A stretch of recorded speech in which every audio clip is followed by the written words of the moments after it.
Hi, I just wanted to start a vlog really on pregnancy and trying to conceive and everything to do with being pregnant. It was something I wanted to do since I was around 5, 6 weeks pregnant, but each week I sort of thought, no, I won't do it yet, and I felt so rubbish in my first trimester that I just put it off. I'm now 13 weeks, 5 days pregnant. I'm feeling so much better. I have so much more energy. Not feeling so sick. We'll go through the symptoms I've had. But something I found I just really enjoy watching is a lot of pregnancy vlogs, updates each week, journeys, stories. I just love it. So I thought I'd give it a go to my own one. So this is my third baby. I've got a little girl who's 5 and a little boy who's 2. This baby was planned, so were the other 2. This one, however, was slightly different in terms of how long it took, the journey I went on.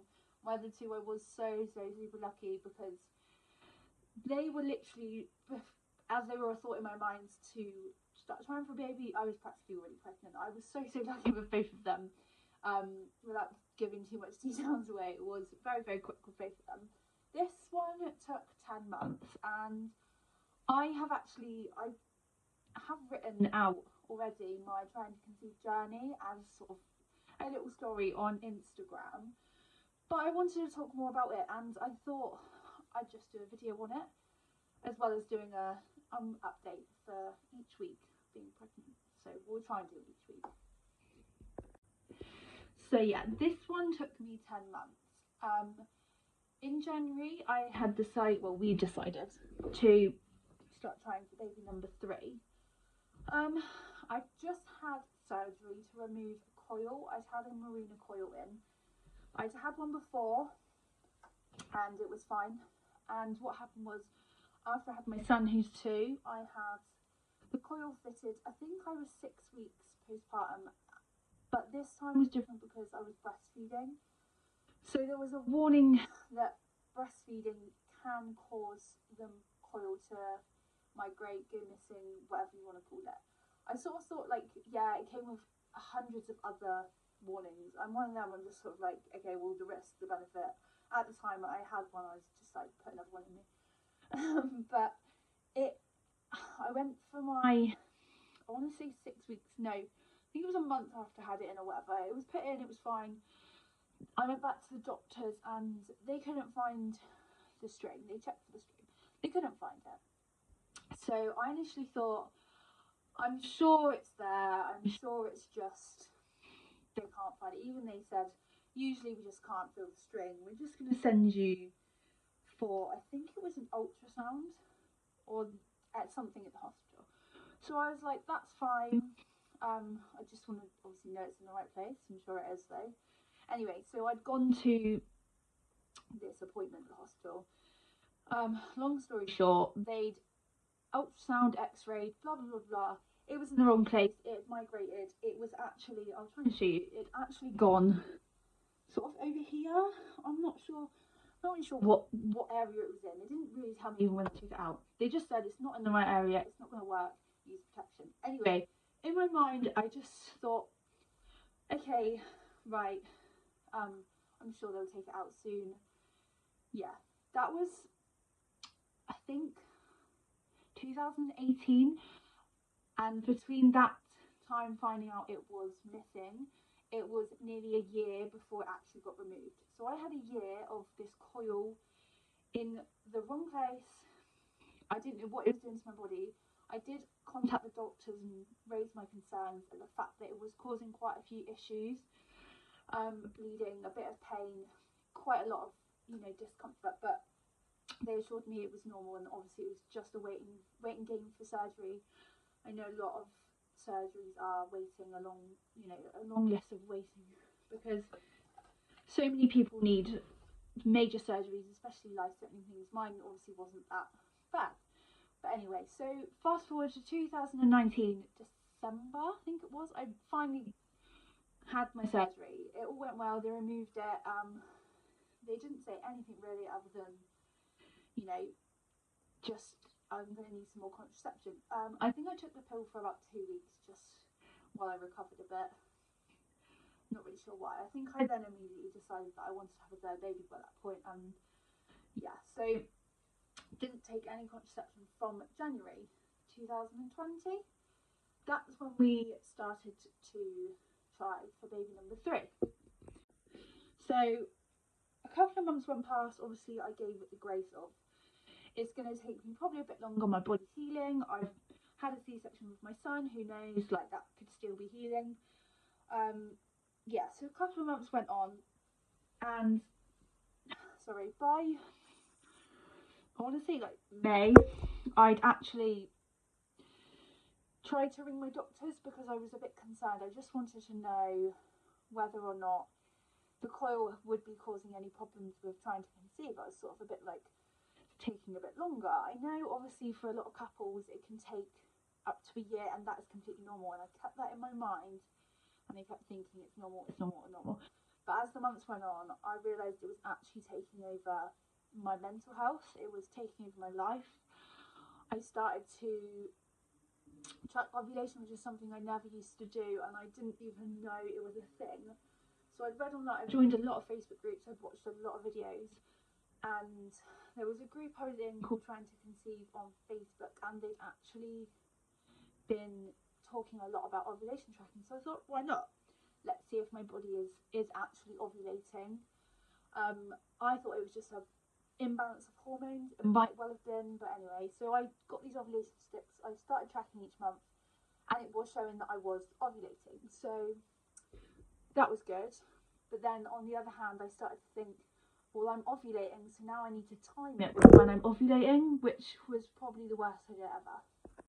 So yeah, if you don't know what ovulation tracking is, it basically just tells you when you get a rise of LH, which is a hormone in your body that goes up when you're about to ovulate. So when you get a positive ovulation test, it means that you are about to ovulate. So I'd obviously then become a bit obsessed with every single day checking when I was about to ovulate, and then when it said I was like, hey, I have a week window now that I need to be trying. This is my week. And each month it became more and more apparent that it was just sort of like a timing thing rather than this is fun, we're making a baby. And that became quite stressful for me quite quickly, but at the time I didn't realise. And yeah, so in June I think it was, I decided that another thing I would try is to get my body into a healthier lifestyle. I was drinking quite a bit. We had lockdown and wasn't working very much. My partner wasn't working very much. I wasn't really exercising before. I'm not like unfit. I go for walks, I take the kids out, I ran around after them, but I didn't physically actually take time to say I'm doing some exercise. And my diet was even worse in terms of I didn't really watch what I was eating. I wouldn't say I ate unhealthy. I didn't even feel like I looked that unhealthy, but I was sort of like a yo-yo eater. So I'd overeat, and then I'd sort of undereat because I'd be busy, and then I'd overeat because I'd be like, well, I didn't eat that yesterday, so I'm going to eat loads today. And I think that really had an impact on my hormones. I know that diet and exercise can be a real big impact on your hormones, and a lot of other things, mood, just to name one. And for me, I could tell that my diet was impacting my mood. So I got myself a coach. I decided to give it my best shot because I thought if this is going to help me conceive, then nothing else is going to work. I'm going to try this. So quite a few months went past. I had been trying for like 7 months, 8 months at this point, and I was still dieting, still exercising. I was seeing so much progress with my body. I was feeling stronger, I was weightlifting, I was counting my calories, watching my macros, so I was eating, fruit, vegetables, making sure I was eating the right things. I think overall that did really help my body to maybe stabilise my hormones, my stress, things like that, which is really, really good. But in the back of my mind, it was a distraction because I was thinking if I concentrate on exercising and dieting and I'm pleased with, oh look, I've lost weight, oh look, I've got some muscle. Oh look, I've got a six-pack. I was sort of like, well, I'm not going to be thinking about wanting a baby, but really I was constantly thinking about it. And when I felt depressed and upset, and each month came by where it would be a negative test and I'd be like, well, it's not working, then I'd sort of want to go into this, what's the point, it's not working, if I can't get pregnant, then I just felt so depressed because of it. It just put me in like a really dark place where I couldn't really be happy with anything else in my life, which is really horrible because I do have a lot to be grateful for. And I touched on it in my post on my story, but a lot of me was saying that I wasn't allowed to feel this way because I already had 2 children. And now I think, actually, I don't think that's something that I should think or anybody should think, because whether it's your first child or your 10th child, if you want it and you are put in a bad place because of the stress of trying to conceive, whether it's trying to conceive any child, I think it is going to put a stress on your body, and those feelings are valid. You're allowed to feel like that. So I didn't like the fact that I tried to tell myself I wasn't allowed to feel those feelings, and that's why I didn't really tell anybody, because I knew that they'd just think, well, why is she being so ungrateful? She's got everything. Like, she's already got 2 children. So I think that also impacted me because I felt selfish and guilty and couldn't talk to people about it, when in hindsight I probably could have. Yeah, so September was my birthday and I had a really good month, September, I suppose. But I sort of, in my head, I don't know why, but I wanted to conceive in September. I don't know why, but I just did. And it didn't happen. And so September I decided to not track my ovulation. And I think that's when I thought, oh, this will work this month, because everyone said if you stop tracking, you're going to fall pregnant. That's it, you stop tracking. And it's really hard to stop trying for a baby because you are still actively trying. But in your head, you're trying to stop stressing yourself out by thinking, oh, we're timing it, or oh, I'm ovulating, or oh, I'm going to check my symptoms. You're just sort of trying to not plan things. You've got to sort of let it happen. But I thought it was rubbish. I was like, everybody keep telling me to just enjoy it, and on all these Facebook groups, like, yeah, I stopped trying and it happened. I'm like, great. So it's September I stopped trying, and it didn't happen. So by October I was tired. I mean, mentally tired. I had gone through 9 cycles of just the same routine, like come off my period, start tracking ovulation, be excited because I had, I was leading up to ovulation, which is when you're nearly there, you're nearly gonna make this baby, and then you ovulate, and then you'd be really excited, and you'd be every single day, literally from the day you ovulate, and you are watching your body, watching for symptoms. Like, I honestly, every twinge, I'd get like a weird rash on my arm, and I'd be like, that could be a pregnancy symptom. Even though I've had 2 kids, I know exactly what the symptoms are, and most of the time you probably don't get symptoms, but for me, every single thing, I'd have a weird taste in my mouth, I'd get ill, I'd feel depressed, I'd cry, and then I'd be like, that's because I'm pregnant. So you work yourself up and you Google and you look into things and you find things that you want to hear. So I was looking at posts where they'd say that they had this symptom and it would lead to them being pregnant. So I'd get really excited. I'd already ordered my tests, they were already there waiting. And it would be like 6 days past ovulation. I'd be like, oh, it's too early, but I'm going to test.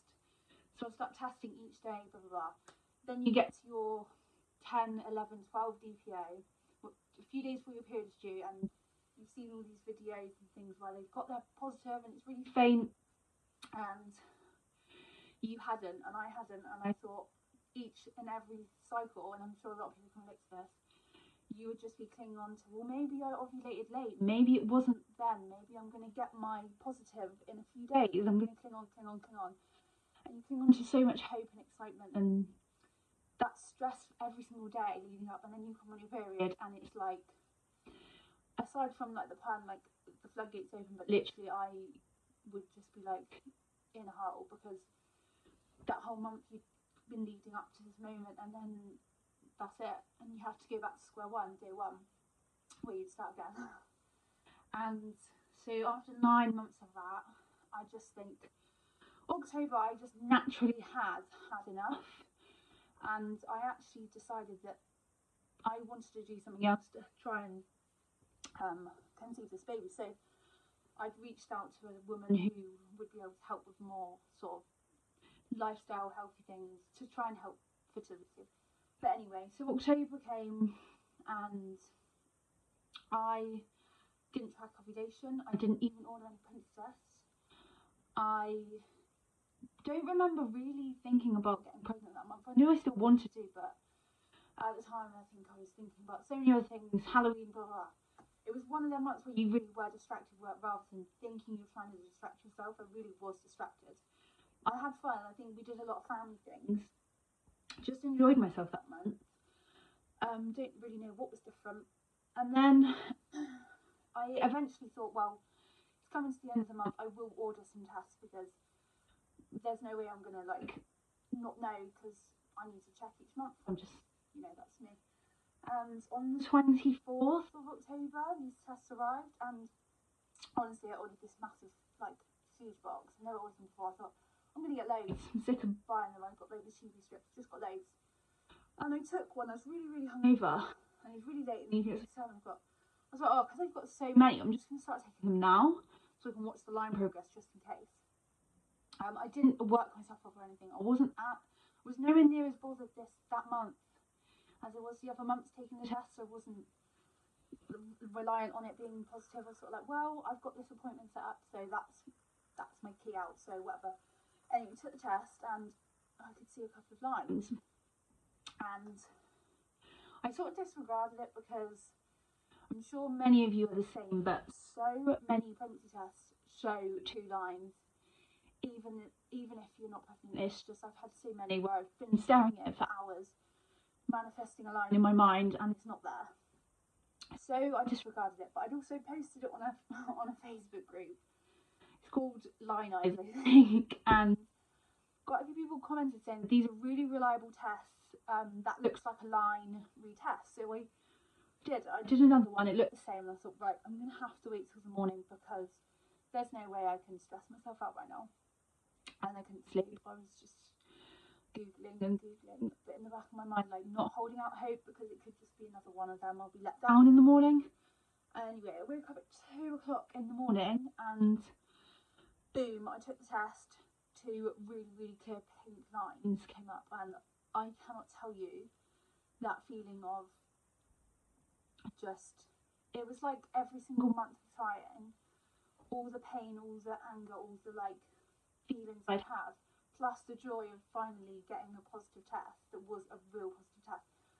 It all came in one, and I tried to go back to sleep, but I just kept waking up and doing more and more tests. I ended up taking 20 pregnancy tests over the course of the first few weeks of me being pregnant, watching the line get darker. And yeah, so that's sort of my journey. I posted it on Instagram. I actually wrote it out not to tell anyone, and then I sort of thought, well, I love to hear other people's stories because they made me feel normal.